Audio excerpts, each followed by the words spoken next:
Semana da Pan. Semana da Pan. Tudo o que foi destaque em nossa programação. Olá, começa agora mais um Semana da Pan. Eu sou o Vitor Brown e trago agora um resumo dinâmico de tudo o que foi destaque aqui na programação. E a semana começou movimentada por discursos do presidente Jair Bolsonaro. A prisão do ex-deputado Roberto Jefferson não agradou ao chefe do executivo. Bolsonaro então anunciou sua pretensão de ir ao Senado para pedir o impeachment dos ministros do STF, Luiz Roberto Barroso e Alexandre de Moraes. E esse assunto foi debatido durante o programa Morning Show. Vamos acompanhar. Olha só, o ex-presidente do Senado, Davi Alcolumbre, ele arquivou 36 pedidos de impeachment de ministros do Supremo, 17 contra Alexandre de Moraes. Esse pedido que chega agora, se chegar, é do presidente da República. E eu entendo que o presidente do Senado não terá força para simplesmente engavetar. Ele tem que levar isso para o plenário, né? A política mudou. Antes, um movimento assim de um presidente da República para ser derrotado, porque será derrotado em plenário, a ideia é que seja votado em plenário, mesmo que para derrotar. Antes, significaria uma fragilização do presidente, uma derrota assim. Agora não, significa que o presidente tem que colocar o debate e o Congresso Nacional continue na sua função constitucional. O artigo 52 da Constituição garante que o Senado Federal julgue impeachment do presidente da República, depois de aprovado na Câmara, né? E também do ministro do Supremo Tribunal Federal por crime de responsabilidade. Então, é fazer as instituições se moverem, funcionar. Muito bem, o que eu falei, Zé, o que eu perguntei para você é justamente do critério, né? Eu queria discutir com vocês aqui o critério, porque o Roberto Jefferson foi preso por um crime de opinião, por uma certa incitação aí, quando ele faz aqueles vídeos, dizendo, escutem, como é que era? Escutem Rufar dos tambores. Rufar dos tambores, de alguma forma ele tá ali incitando alguma coisa. Aí o STF foi lá e prendeu o cara. O próprio Daniel Silveira também, né, teve aquela... O Sérgio Reis está fazendo a mesma coisa. Eu não acho certo prender nenhum dos dois, tá? Deixando registrado isso daqui. Eu acho que isso é uma ilegalidade. Mas eu estou tentando e quero ouvir vocês, principalmente a Bruna e o Joel, em relação a esse critério do Supremo Tribunal Federal. Qual que é, Bruna? Olha, o critério é agir de maneira que interesse aos aliados políticos do pessoal que está no Supremo, né? Essa crise toda do Supremo, ela não é de agora, ela não tem a ver com o governo Bolsonaro. A gente vê esse problema faz muito tempo, tá? Desde os governos anteriores, já no governo Lula, governo Dilma, a gente via no debate público, inclusive isso afirmado por pessoas de esquerda, assumidamente de esquerda, que o Supremo, ele atropelava, né, os demais poderes, saindo então de sua função de guardião da Constituição. Isso é um problema que a gente observa no Brasil há pelo menos uns 15 anos. Então, o que a gente chegou agora foi ao extremo, né? Porque como o Bolsonaro é uma figura de fato, de jogar as coisas na mesa, de falar as coisas, de escancarar o que está acontecendo, os problemas que antes eram discutidos de maneira mais amena, hoje são discutidos com mais virulência, tá? A diferença é na forma da discussão. Mas eu ouço... minha filha está com 10 anos, tá?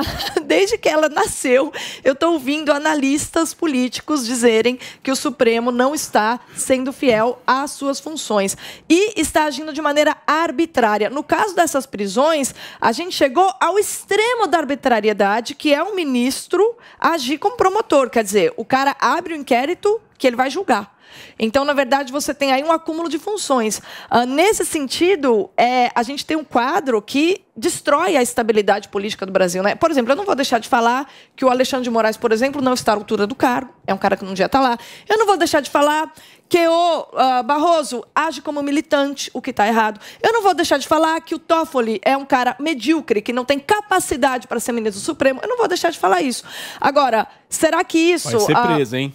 Então, esse é o problema. A gente não sabe, né? Como eu não sou importante, não mobilizo ninguém, sou uma figura irrelevante, provavelmente, obviamente, eu não vou ser presa. Mas uma pessoa como Roberto Jefferson, que abriu o PTB, refez o estatuto do PTB, abriu para os conservadores, e o que a gente observa é que ser conservador no Brasil hoje é crime. Quer dizer, não é que os conservadores não podem disputar eleições, não podem ganhar limpo. Eles não podem... estar nas eleições, entende? Essa sensação que a gente vê, a gente percebe vindo do Supremo. E isso é muito grave, porque, veja, a gente pode ter esquerda e direita, mas a partir do momento que a direita se torna proibida, você não vai ter democracia e não tem debate político. É isso que o Supremo está promovendo, a ideia de que a direita deve ser proibida no Brasil. Mas qual que é a diferença, Bruna, por exemplo, entre a crítica e a ameaça à instituição, ao Supremo Tribunal? Porque você, por exemplo, agora fez críticas a ministros do Supremo Tribunal Federal, que e são a gente legítimas. tem certeza que nada vai acontecer com você. Agora, a partir do momento que há, por exemplo, até um financiamento público, organizando grupos para fazer intimidação ao Supremo, você acha que isso deveria ser punido de alguma forma ou não? Intimidação ao Supremo é você pegar um trator, estacionar ali na frente e avançar. A você fazer críticas mais ou menos virulentas não é crime. Isso a gente... Crime de opinião é coisa que está lá no 1984. Vamos lá. Peraí, só um problema. O problema é o seguinte, o problema é quem está sendo preso é quem tem poder. É quem tem poder para dizer para a sociedade e ampliar um discurso que está na sociedade. São essas pessoas que têm sido perseguidas. Algumas birutas, né, como o Daniel, lá, o deputado, que fala de uma maneira equivocada. Agora, o Roberto Jefferson, você vai me desculpar, chamar aquilo de intimidação é você confundir as definições dos termos, né? Joel Pinheiro da Fonseca, por que você discorda da Bruna? Vamos lá, vamos lembrar uma coisa, Paulo. Primeiro ponto, quem pediu a prisão do Roberto Jefferson não foi o ministro Alexandre de Moraes. O pedido veio da Polícia Federal, que está investigando o Roberto Jefferson. E qual que é a diferença dele, provável diferença dele com o Sérgio Reis? O que a Polícia Federal está investigando? São as opiniões de alguém? Não. É a participação da pessoa em uma organização criminosa digital que produz, compartilha, promove conteúdo golpista, de ameaça, de calúnia, de difamação contra inimigos do governo federal, do Poder Executivo. É essa a investigação com Roberto Jefferson. Vamos lembrar daquele videozinho dele. Ele dizia, Bruna, daí você vai me desculpar, ele não fazia críticas. Ele dizia com todas as letras que se não tivesse voto impresso, o Brasil tinha que dar, as Forças Armadas tinham que dar um golpe militar. Era explícito. Na opinião dele, vídeo, ele diz, eu, se fosse presidente, destituiria o Supremo, usaria o 142. Eu assisti direto ao ponto, ele disse, se eu fosse presidente, ele não é. Bruna, eu estou falando daquele vídeo. Bruna, eu estou falando daquele vídeo. Ele disse, sem a menor sombra de dúvidas, se não for aprovado, o braço forte das Forças Armadas ia impor essa situação. Mas vai, e ele fez isso. Ele é general do Exército. Você está copiando os piores aspectos do Constantino, Bruna, que é a interrupção. Vamos lá. Eu vou deixar você falar. Segundo ponto. Aquele vídeo era um vídeo institucional do partido dele, o PTB. Ou seja, usando estrutura partidária e provavelmente, isso a polícia vai nos dizer ainda, usando dinheiro público. Se você usa dinheiro público para pregar o golpismo militar no Brasil numa estrutura partidária, é evidente que você comete crime. E quem não vê crime nisso é porque é cúmplice dessa criminalidade. Sérgio Reis, veja só a situação que o Brasil caiu, né? Eu, no primeiro momento, ria, ouvi, puta, Sérgio Reis liderando um movimento pretensamente golpista, que quer entrar e dar uma ordem para o Senado, senão vai tirar todo mundo na porrada dali. É uma lamentável... Lembraram da época que ele fez o Rei do Gado, né, Joel? Lembra, sei lá o que lembra, viu? Porque, enfim, é lamentável, deprimente a gente estar nessa situação. Mas o que me fez sair do riso, então, para essa melancolia mais profunda foi ver que o presidente da República dá aso a isso. O presidente da República compartilhou no WhatsApp, com vários contatos, justamente mensagens chamando para esse mega movimento do 7 de setembro, que vai reafirmar o poder aqui dos brasileiros, dos patriotas, dos seguidores idólatras do mito, seja lá o que for. É muito deprimente para o país estar nisso, porque... no que em tempos normais seria só uma piada, agora é pauta. E é pauta porque tem gente maluca assim no governo. Mas, enfim, é óbvio que não vai dar em nada essa chamada do Sérgio Reis aí. E eu não acredito que o Sérgio Reis faça parte de nenhuma milícia digital. Bruna. Na verdade, é o seguinte, a gente está chamando de milícia digital aquilo que, de fato, foi criado pelo PT lá por volta de 2010 para se realmente criar um sistema aí para campanha. Isso virou um instrumento de campanha, as tais das MAVs, né? A gente tem prova disso, tem até o guia do PT. Recentemente eu vi uma matéria aí, até na revista Esmeril, meu pessoal publicou, olha aqui o manual da MAV do governo, a gente tem isso publicado, todo mundo conhece, né? E aí o que está acontecendo? Está se aplicando isso a grupos que supostamente estariam envolvidos nesse tipo de atividade. Como o Joel, agora, vou concordar com o Joel, olha que coisa incrível, o próprio Joel disse, a polícia vai investigar e vai dizer, se a polícia ainda vai investigar e ainda vai dizer, por que você pega e põe o cara em cana sobre algo que é uma hipótese. Então, o problema, Paulo, ainda que haja, se houver uma organização criminosa usando dinheiro público, etc., vá lá, mas assim, é uma hipótese, e é uma hipótese baseada numa prática política da oposição.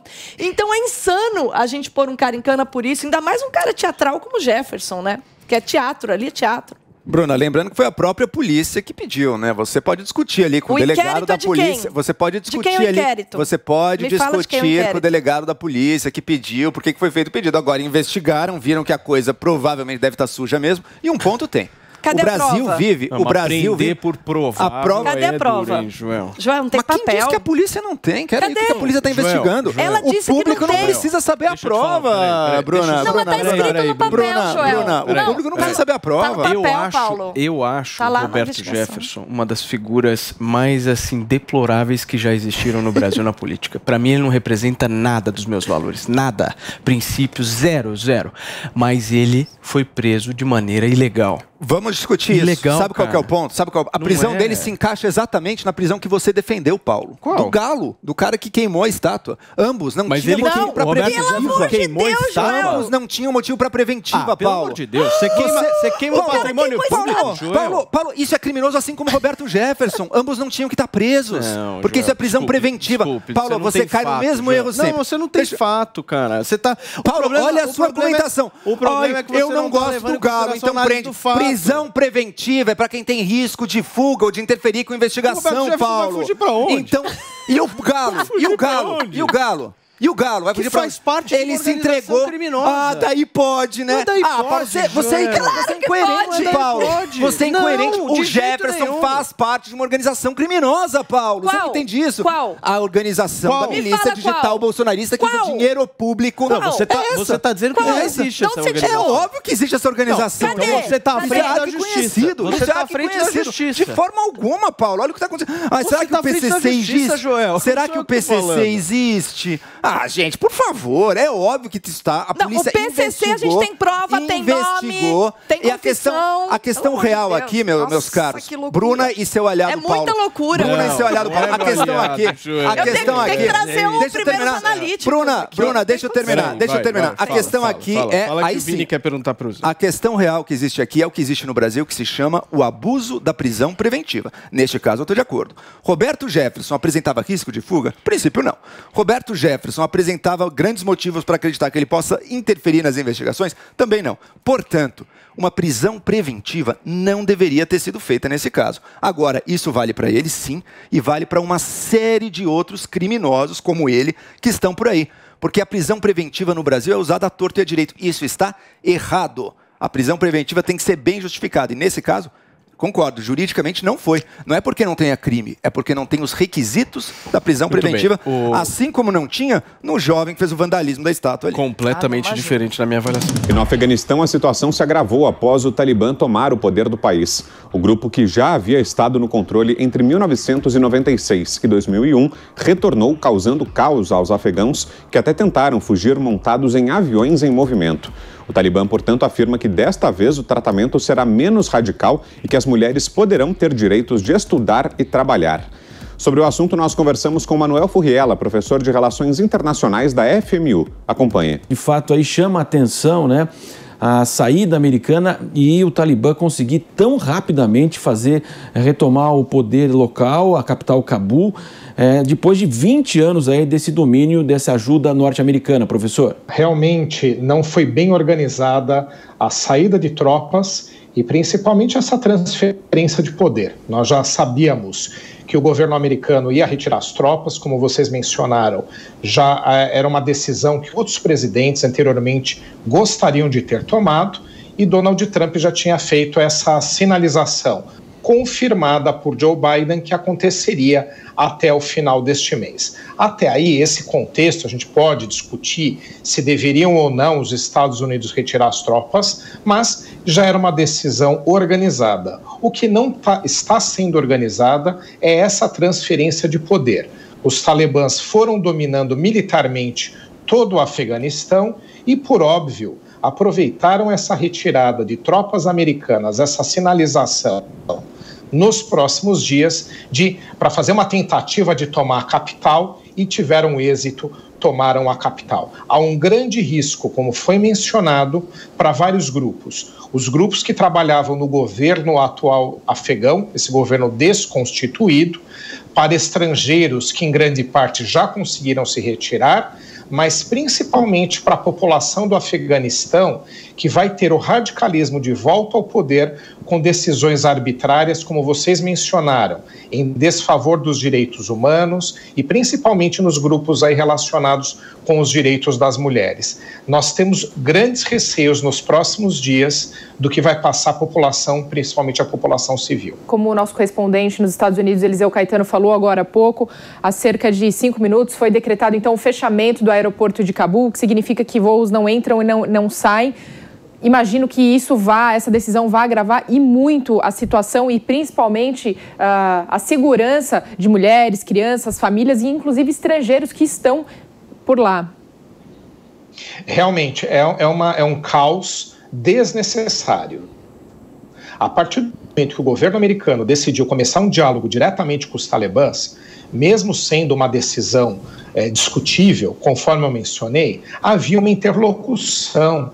Então, se havia essa interlocução, deveria-se ter organizado uma agenda para que houvesse a transferência do poder. Em que condições?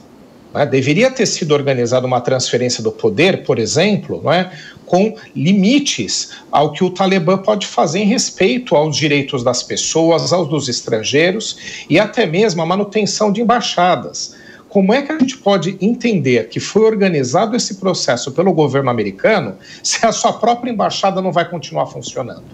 Essa própria embaixada já foi tomada pelos talibãs. Aí a gente verifica que houve uma situação de desocupação dos Estados Unidos e das tropas também internacionais, outras tropas que apoiam, principalmente da OTAN, ali presentes, de uma forma a abandonar o país e deixar a situação ser resolvida pelos próprios afegãos de uma forma atabalhoada. Eu acho que esse processo de transição realmente foi muito crítico. Condições mínimas e um processo ordenado, inclusive indicando que haveria uma composição futura com eleições e escolha de grupos majoritários, obrigatoriamente teria que ter feito parte dessa agenda.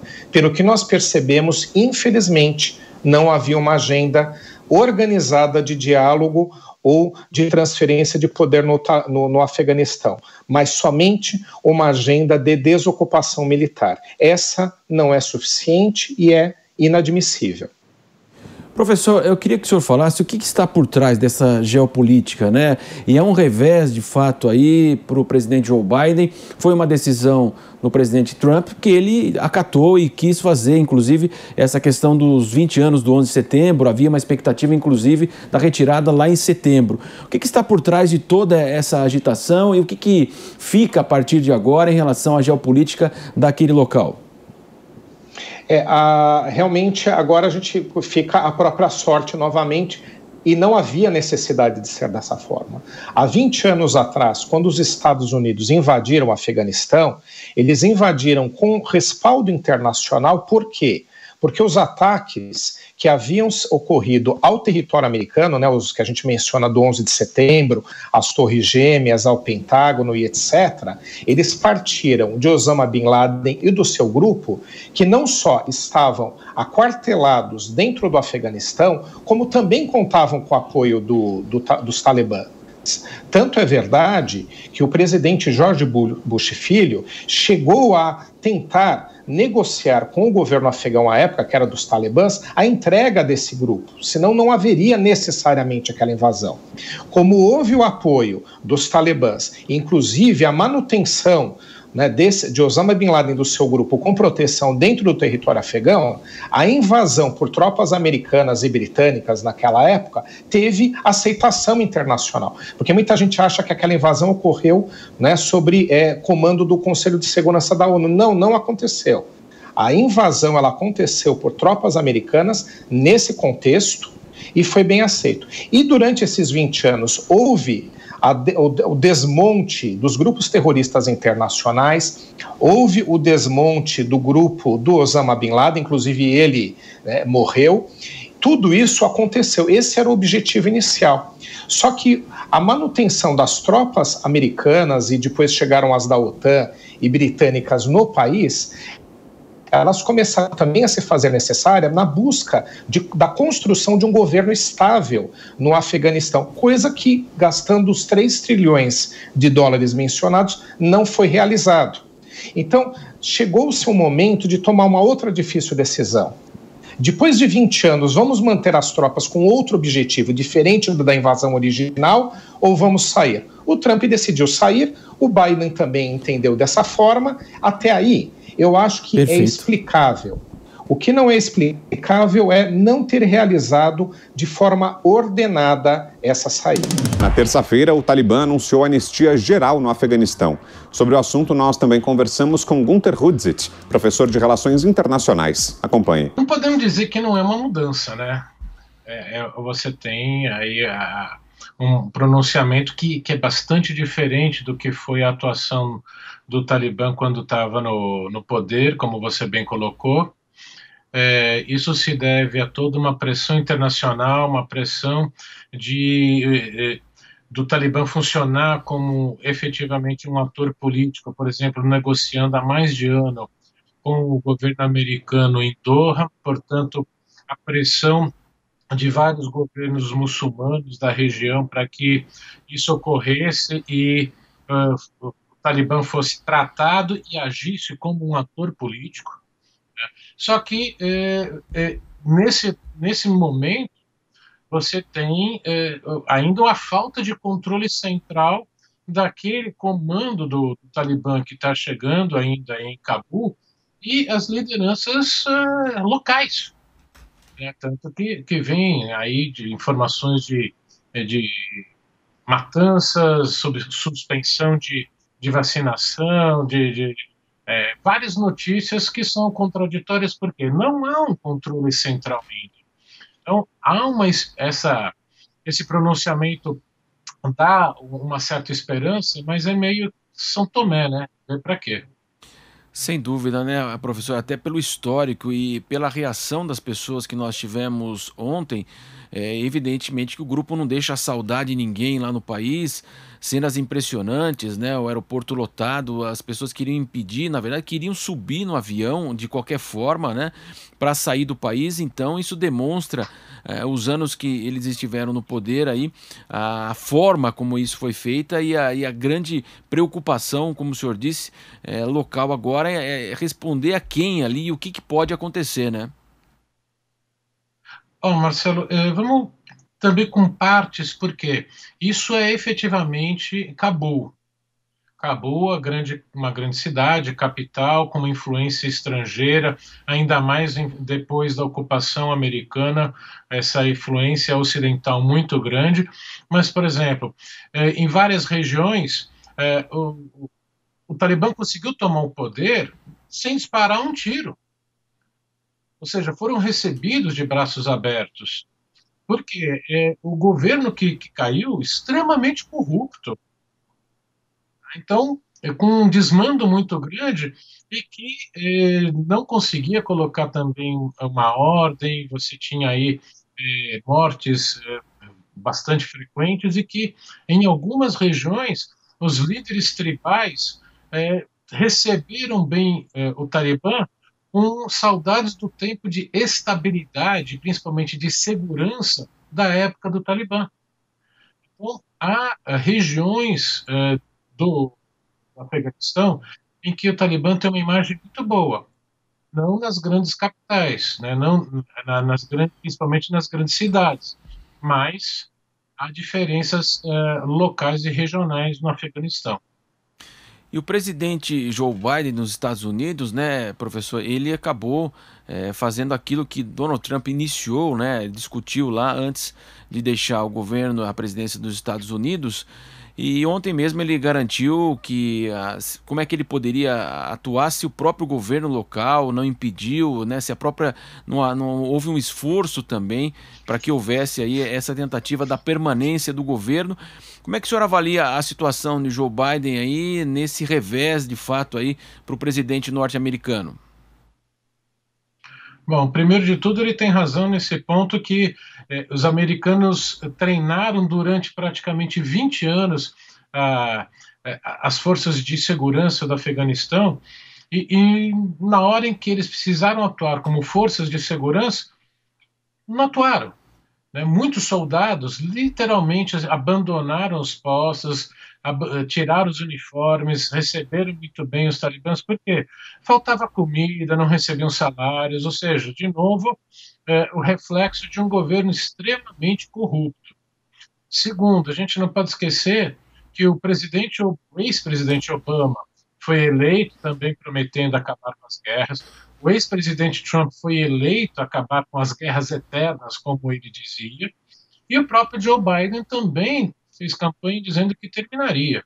Como, né, a gente falou, você teve aí durante mais de ano o governo Trump negociando com os talibãs. Então, era esperado e a sociedade americana estava querendo encerrar esse conflito. Agora, a forma como foi feita demonstrou que um erro de coordenação muito grande, principalmente entre os setores de inteligência militar e o setor diplomático e dos Estados Unidos com seus aliados. Então, a forma como foi feita que gerou todo esse caos e que está gerando uma crítica muito grande, mas a gente não pode esquecer que para a liderança de qualquer país, o que importa, né, num país democrático, lógico, é o seu eleitor. Então, vamos ter que esperar para ver como vai reagir o eleitor americano diante dessas notícias. Por enquanto, não parece ter abalado muito a imagem dele, não. Sem dúvida, né, professor? O senhor já reforçou o gasto aí, $1 trilhão ao longo desses 20 anos, bilhões para formação, tentativa aí de uma aplicação militar aí à guarda local do país, e de fato nós tivemos aí essa reação, como o senhor falou, né? Quer dizer, temos aquelas imagens de Cabul, mas ao mesmo tempo o país, como o senhor disse, aí não houve nem resistência em várias regiões. Agora, o que está também por trás aí dessa geopolítica, dessa discussão, de toda essa invasão, e o que pode acontecer daqui para frente, professor? Quem está ajudando de fato aí os talibãs? Quais países devem aí também poder ganhar com toda a agitação aí no país? Bom, antes de mais nada, quem sempre ajudou, na verdade, quem criou o Talibã foi o governo paquistanês. Diante da guerra civil que o Afeganistão mergulhou na saída soviética no fim dos anos 80, início dos anos 90, o Paquistão foi invadido por centenas de milhares de refugiados afegãos. Foi por isso que a inteligência do exército paquistanês treinou um grupo que levou ao surgimento dos talibãs. Então, antes de mais nada, o Paquistão tem uma influência muito grande e uma relação muito próxima com o Paquistão. Inclusive, sempre manteve entre aspas, diplomata talibã na sua capital. Assim como também tem os governos do Golfo que são patrocinadores dos acordos de paz e que, portanto, já reconheciam o Talibã como um ator político. Sem dúvida alguma, a China, que já teve aí o pronunciamento do ministro das Relações Exteriores da China em relação ao reconhecimento praticamente de que o Talibã era o novo governo. Por quê? Há diversos interesses econômicos e de segurança da China no Afeganistão. Há um grupo separatista uigure na província de Xinjiang, na China, no oeste da China, que faz fronteira com o Afeganistão e que a China tenta combater e que, portanto, vai precisar da ajuda dos talibãs para combater esse grupo. Há um interesse russo também de voltar a ter influência no país. Então, é uma lógica básica da política, seja em política interna quanto política externa. Não existe vácuo de poder. Se um ator deixa de influenciar numa região, num setor, outros vão ocupar. E é isso que vai ter agora entre China, Rússia, Paquistão, quem vai conseguir ser a maior influência junto a esse novo governo. E agora, né, professor, é aguardar a postura de fato aí do grupo, né, como que vai a população, vai ser, como é que o país vai seguir daqui para frente, porque claro que se nós tivermos aí violência, cenas que chamem a atenção de todo mundo, poderia haver uma reação internacional, ou o senhor avalia que após 20 anos os Estados Unidos não querem nem saber mais de reação internacional e vão deixar que o país ali ele se autorregule de fato aí daqui para frente? Bom, primeiro, os americanos retiraram as tropas agora. Não tem plano nenhum de voltar com tropas para lá. No máximo, talvez, algum ataque aéreo com drones, principalmente, mas tropas no chão não vai ter. Então, dependeria do quê? Outros governos estão dispostos a assumir esse fardo de tentar estabelecer uma ordem no país? Acho meio difícil. Então, resta o quê? Pressões econômicas, políticas por parte dos outros governos. Então, eu espero que eu seja surpreendido positivamente, que essa pressão surta efeito e que efetivamente esse discurso inicial moderado se estenda para o restante, né, desse governo que agora não tem jeito, é o governo de fato do Afeganistão. Para a gente poder entender, professor, o senhor já falou a respeito aí de questões econômicas que permeiam aí o país. O país ele vive basicamente do que haveria uma possibilidade aí de um retorno, aí uma possível normalidade. Como é que o senhor avalia?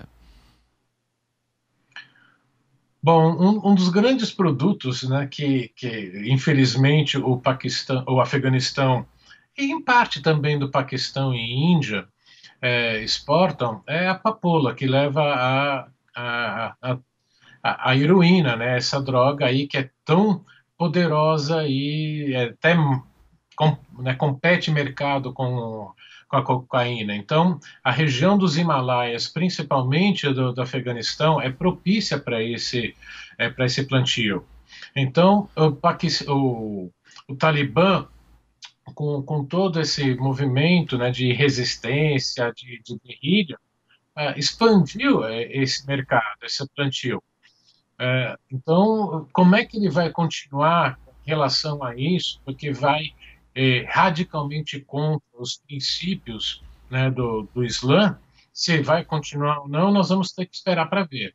Há minérios, uma riqueza gigantesca que já foi mapeado durante aí essa ocupação americana, que pode virar uma realidade com um governo central forte, coisa que esse país nunca teve, a não ser no período de controle Talibã, né, de 96 a 2001, como você bem colocou no começo aqui da nossa conversa, e que se voltar esse tipo de estabilidade, essa riqueza mineral pode se tornar uma exportação muito grande para o país.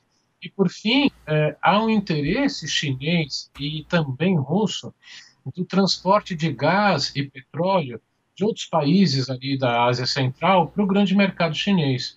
E que, portanto, agora o Afeganistão estabelecido, esse transporte de gás e petróleo dessa Ásia Central pode se tornar também aí uma fonte de riqueza.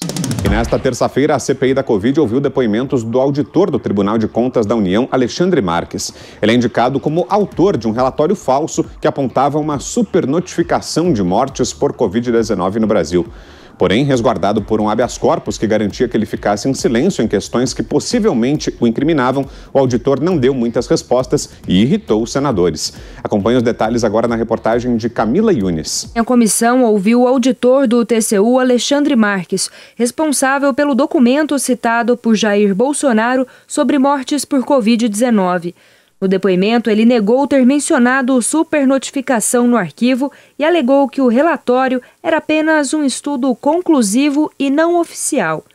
Ele disse que discutiu os dados com colegas próximos do Tribunal de Contas da União. O material, que foi divulgado nas redes sociais, sugeria que cerca de metade das mortes registradas por Covid no ano passado no país teria outras causas. O auditor enviou o documento ao pai, ex-colega de Jair Bolsonaro no Exército, e que repassou o arquivo ao presidente da República.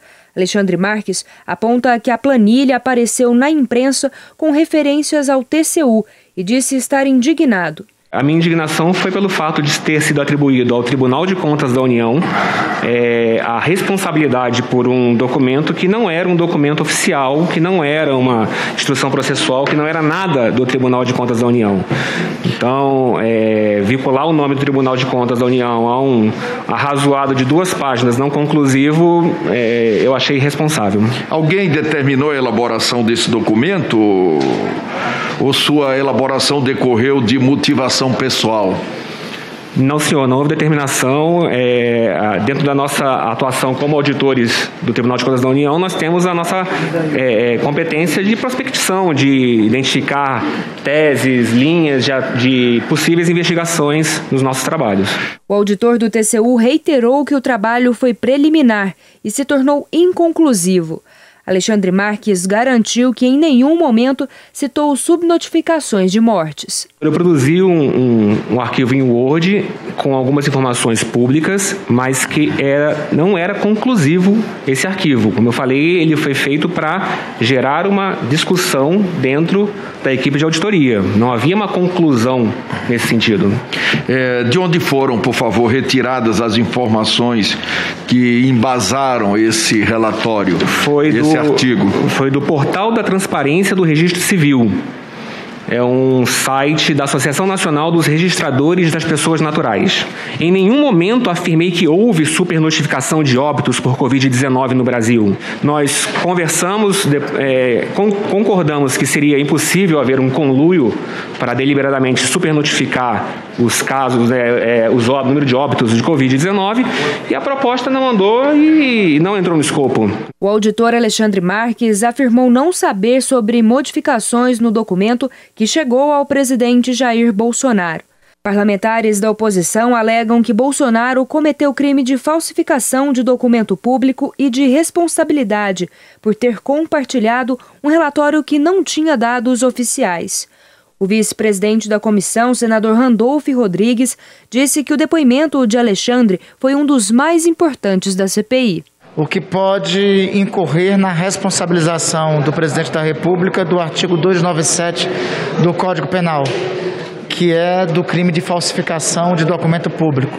Já o senador Marcos Rogério disse que o depoimento não trouxe nada de novo. A CPI está gastando toda a manhã para tratar de um assunto que já foi superado. O tribunal já se manifestou sobre isso, o próprio presidente reconheceu que fez uma referência indevida em relação a esse documento, mas a CPI traz o assunto de volta, gasta toda uma manhã, uma parte da tarde, para apurar um fato que não tem a menor relevância nesse momento. Depois da história vazar para a imprensa, o auditor relatou ter procurado os superiores dele no TCU. Ele está afastado das funções e responde a um processo administrativo. Alexandre Marques prestou o depoimento amparado por um habeas corpus concedido pelo ministro do STF, Gilmar Mendes. A cúpula da CPI da Covid definiu que o relatório final de Renan Calheiros será apresentado em 16 de setembro. Na quarta-feira foi a vez dos depoimentos de Túlio Silveira, advogado da Precisa Medicamentos. Mais uma vez, os senadores se depararam com um depoente que obteve o direito de se manter em silêncio. Nosso comentarista Diogo Schelp se uniu com o especialista em direito constitucional Acácio Miranda para comentar esse dia de CPI e também outros acontecimentos da política do meio da semana. Vamos acompanhar. Como é que você vê o atual quadro investigativo da CPI? Olha, Kalina, a CPI parece estar se encaminhando para a reta final das investigações, né? Os depoimentos têm sido menos bombásticos do que a gente viu antes do recesso parlamentar, são figuras menos relevantes, obviamente, da política que tem ocupado o banco de depoimento.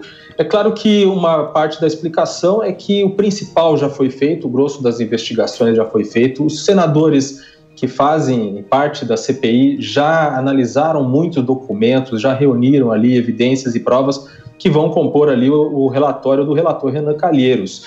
O depoimento de hoje desse advogado da Precisa foi mais um desses depoimentos em que se ouviu aí uma tentativa de blindar a empresa, no caso a Precisa, e o governo dessas investigações em torno da Covaxin.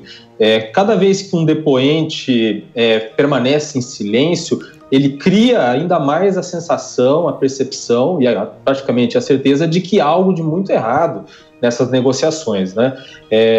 Lembrando que a Covaxin o contrato deixou de ser válido e deixou de ser comprado, essas vacinas, não apenas por causa dessas suspeitas, mas também pelo fato de que a vacina sequer chegou a ser aprovada pela Anvisa, né?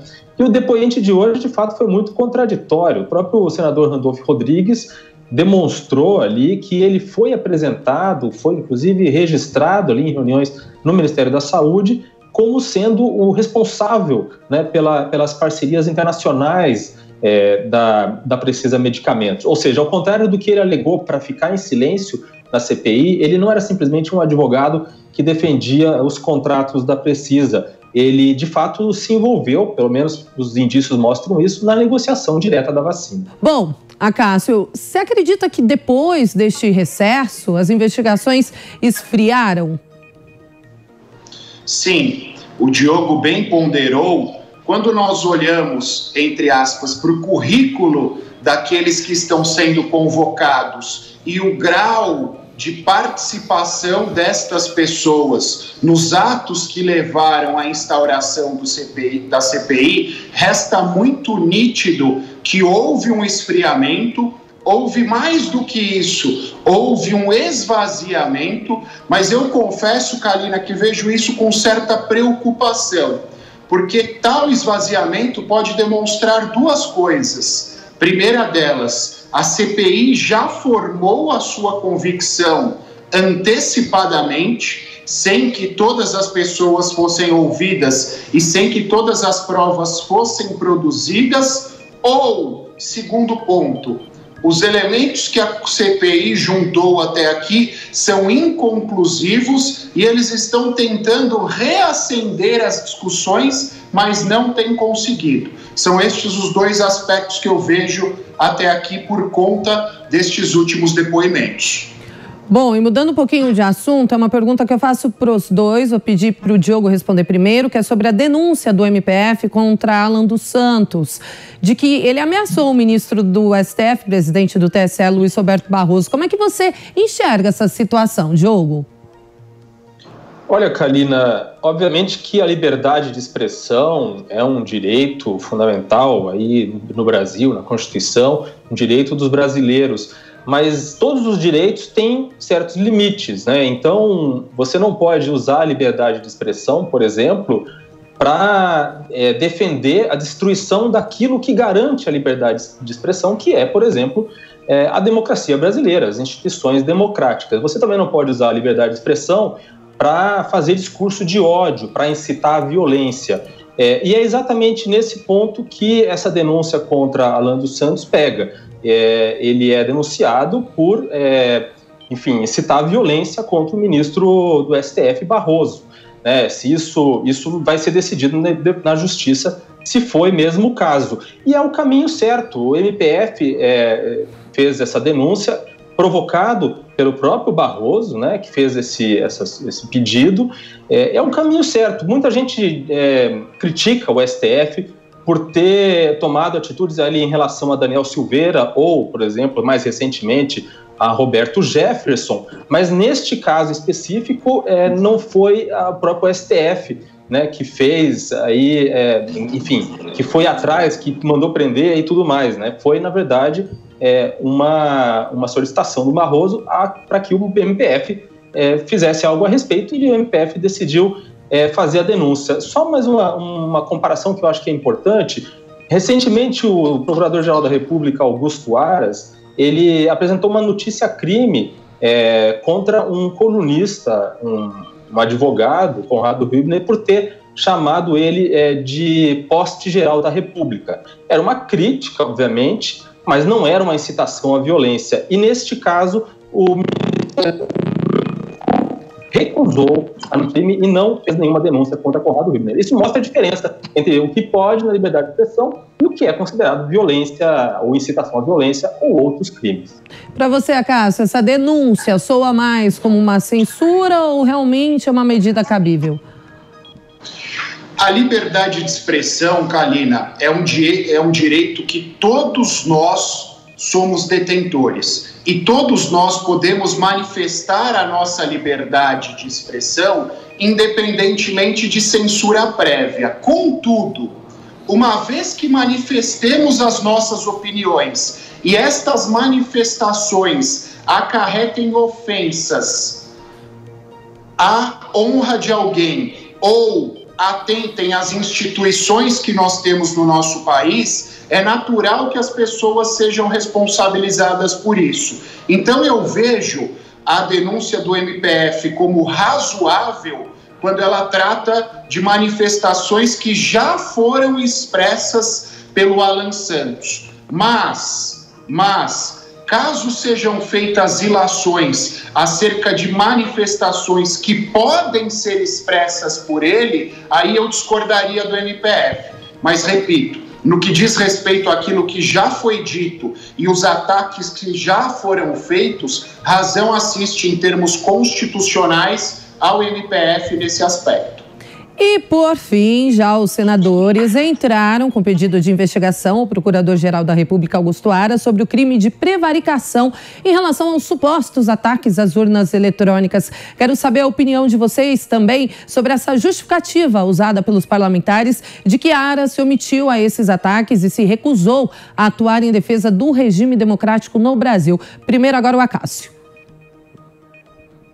Quando nós pensamos na prevaricação, ela é um crime previsto no Código Penal e há a possibilidade de nós imputarmos a prevaricação a um servidor público quando ele age ou deixa de agir de acordo com as suas funções para satisfazer um interesse ou um sentimento pessoal. A partir dessa notícia crime propostas pelos senadores, é necessário que sejam apurados os fatos para que seja comprovado que efetivamente o Augusto Aras se omitiu no exercício da sua função para satisfazer um interesse pessoal ou ele deixou de pedir a apuração desses fatos com base na sua liberdade funcional. Liberdade essa que todos os promotores e procuradores da República dispõem.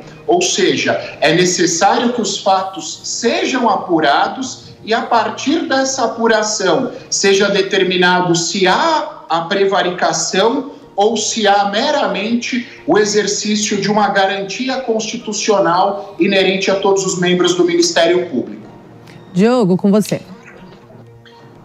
O Augusto Aras, ele é um procurador que tem se caracterizado por ser omisso em relação a ações que sejam, enfim, prejudiciais ou possivelmente prejudiciais ao presidente, aos interesses do presidente e do seu entorno. Isso tem ocorrido com bastante frequência, tem havido inclusive um embate, aí uma queda de braço, melhor dizendo, entre o STF e a Procuradoria-Geral da República por causa disso, porque o STF recebe ali ações e pede à Procuradoria-Geral da República para se manifestar a respeito, e o procurador, a PGR, procrastina, né? Deixa aquilo rolar, enfim, sem prazo e assim por diante. E até reclamou recentemente que a ministra Carmen Lúcia tenha estabelecido um prazo de 24 horas para que ele se posicionasse. Ora, a ministra fez essa determinação porque antes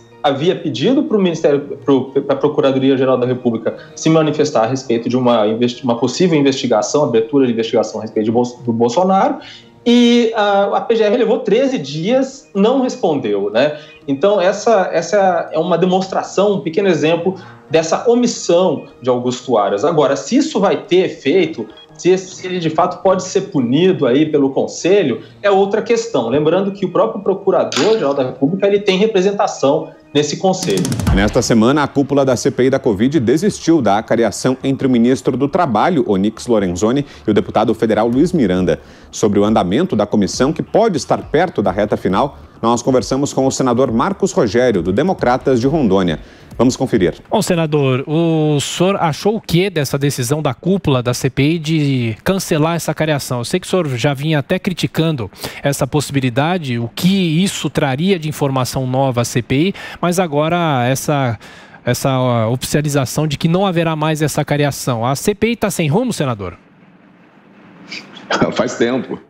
Veja, eu acho que seria mais um daqueles momentos com absoluta perda de tempo e um embate que não vai levar a nada, não vai acrescentar nada. Veja, você tem, para uma cariação, você tem um requisito prévio, que é ter ouvido, né, os dois confrontados, né? Nesse caso, houve, né, o depoimento do senhor Luiz Miranda, deputado federal, mas nunca houve o depoimento do deputado e hoje ministro Onyx Lorenzoni. Então, uma acariação nesse momento seria algo até atípico, né? Sem dizer que não acrescentaria nada ao processo investigativo propriamente dito. Acho que foi uma decisão sábia do presidente Omar Aziz, né, de priorizar outros depoimentos que aí sim podem trazer esclarecimentos importantes para a CPI. Senador Marcos Rogério, agora as perguntas dos nossos comentaristas, começando por Joel Pinheiro da Fonseca. Joel. Preocupa o senhor a possibilidade de que o presidente esteja assessorado ou esteja ele mesmo passando informações intencionalmente falsas à população?